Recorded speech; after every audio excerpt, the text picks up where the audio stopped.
Hello, this is Tens, a formulator from Tens Retail. This is a brand new channel and we're going to be talking about what will be happening in this channel.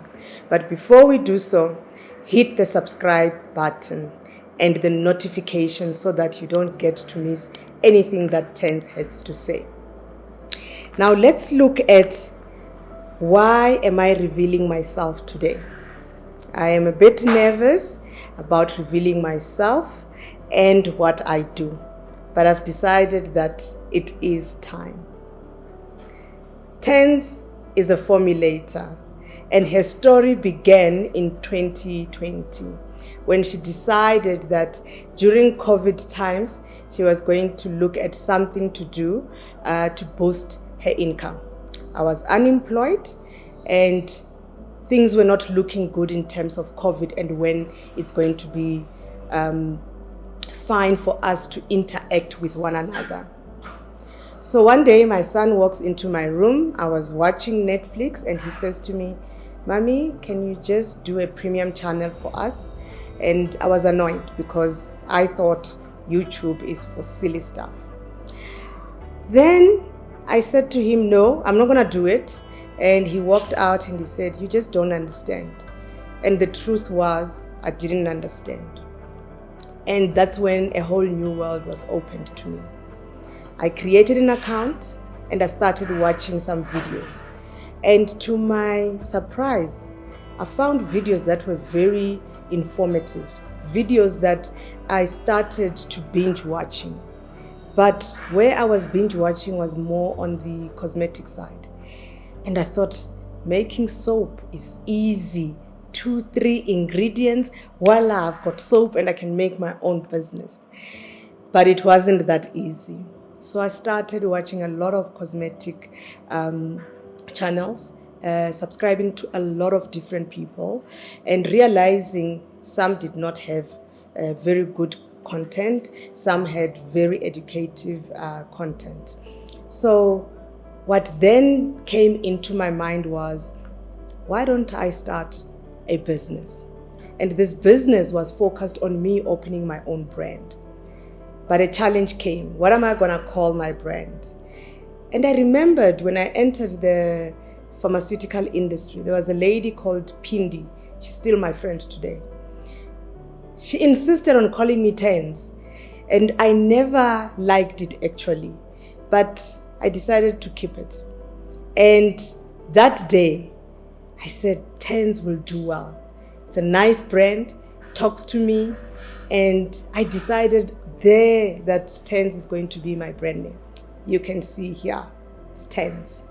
So now, Tens is Tendani. She is stubborn, she is loud, and she is a control freak, guys. Control freak to a level you won't understand. But that's okay.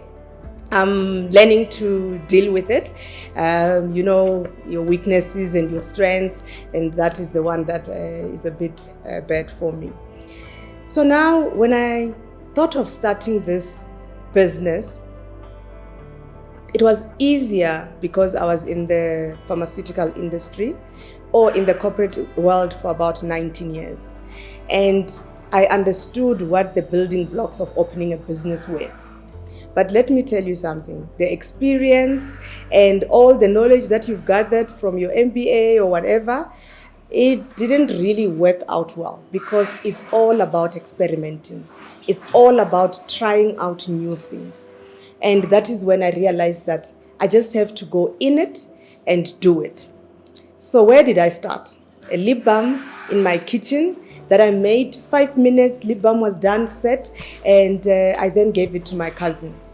2 days later, she called me and said the lip balm has melted. Oh my God. So I thought, what happened? Why would I not get a lip balm so easy? Then I decided, no, I'm gonna make a soap because soap, easy, mix, everything comes together.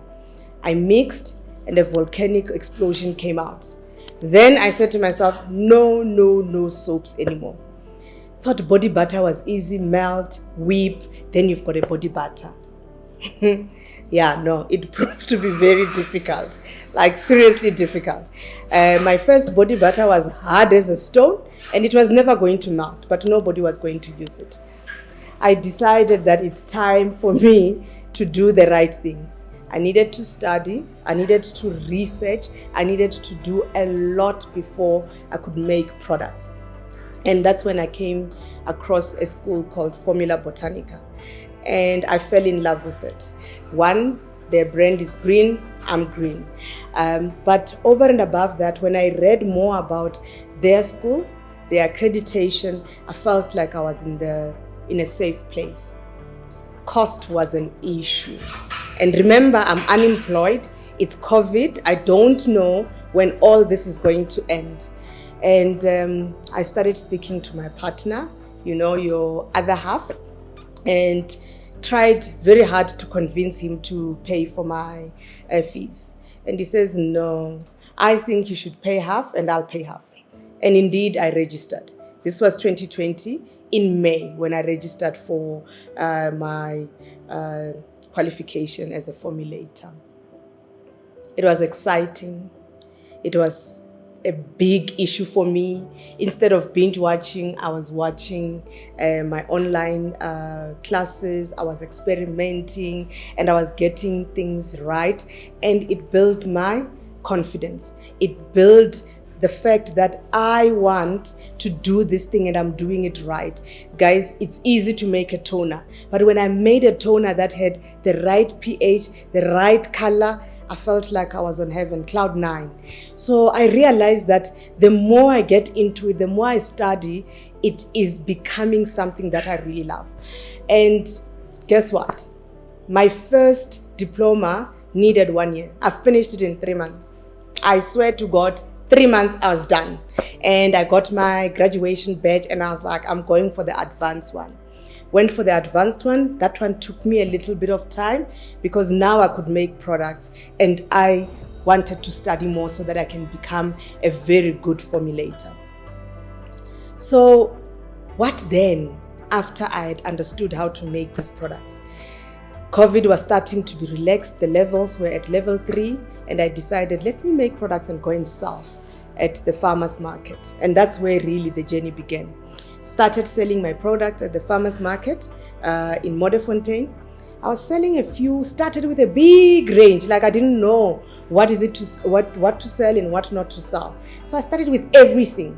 But as time goes on, I got to understand where the market is going. I got to understand what consumers like, my clients that were talking to me. But the strange part is the products were not really moving. People were saying I must make the products for them.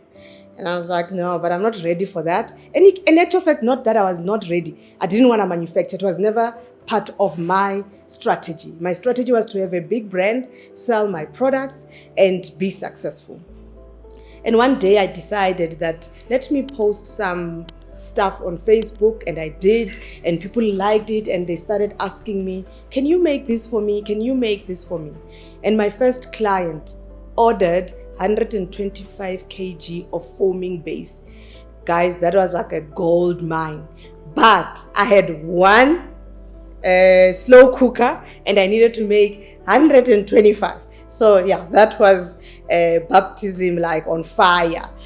Then, of course, I did deliver after a week and continued to make products, continued to market my business. And I realized that there was more money on the manufacturing side than on building a brand. And building a brand was taking a while. So I thought, let me now focus on this thing. Space was an issue. Didn't want any overheads, and I decided my car outside, formulating in the garage. And that is when the whole journey of manufacturing started. Started manufacturing, started marketing myself, started talking on social media. By the way, I never had an Instagram page. I only had a Facebook page because I felt like Instagram was very intimidating. Well, now I'm not intimidated. I know it all and I understand it, so I'm not intimidated. But Facebook, I no longer go there. It's kind of boring for me now. But anyway, that's where my clients are. So I started really focusing on my marketing, talking to people, what is it that they would like, and people started asking me for more complicated or complex formulation. And I tell you, I would do a formulation, it came out perfectly well. Next day, color changed, either there's separation or something has gone wrong. But I did not give up. There was no time for me to give up. So we continued to make products. And at that time, I'm making products with a lady called Antoinette. Okay. She is one of the lady that came, did not understand anything. And she now calls herself the queen of scrubs and body butters. So she's my pillar in terms of the business. And I really, really appreciate Antoinette. Thank you so much for starting this journey with me. Was it easy? No. Did I have the money? No. What was I doing? I was stealing from Peter, paying Paul, and that's how this business was coming along. And every cent that I made, I reinvested in the business. So everything that I own is secondhand. I didn't buy anything new. There is no need for you to start that way. So now, I'm now talking on Facebook. People are asking me questions and I'm answering in a very nice, professional way. And I started to be very confident about what I do. Then this lady from Cape Town, Puleng, she calls me. Tens, I want you to train me. I'm like, hell no, I don't train anybody. No, just show me how this works and then I'll start making my own products. I said, no, Puleng, I can't train you. Puleng insisted and she arrived at my garage and we started training. I had no manual, I had nothing, but we had a fabulous time. And Puleng, thank you for showing me that training was really beautiful. When she left, I really liked it. And I decided that I want to add this part of the business to Tens. So I've spoken to you guys about manufacturing. We've spoken about training. We've also spoken about the brand that I wanted. But the brand took a backseat while we were focusing on the manufacturing and the training part. So now I think we should stop here so that we can get to talk a little bit more about my business in the next video. So what am I saying? I'm saying if you have not subscribed, if you have not hit that button, just do so. Ngiyanicela, ngiyakuba, ndikhuhumbela. Next time, I'll add other 3 South African languages. Goodbye and ciao.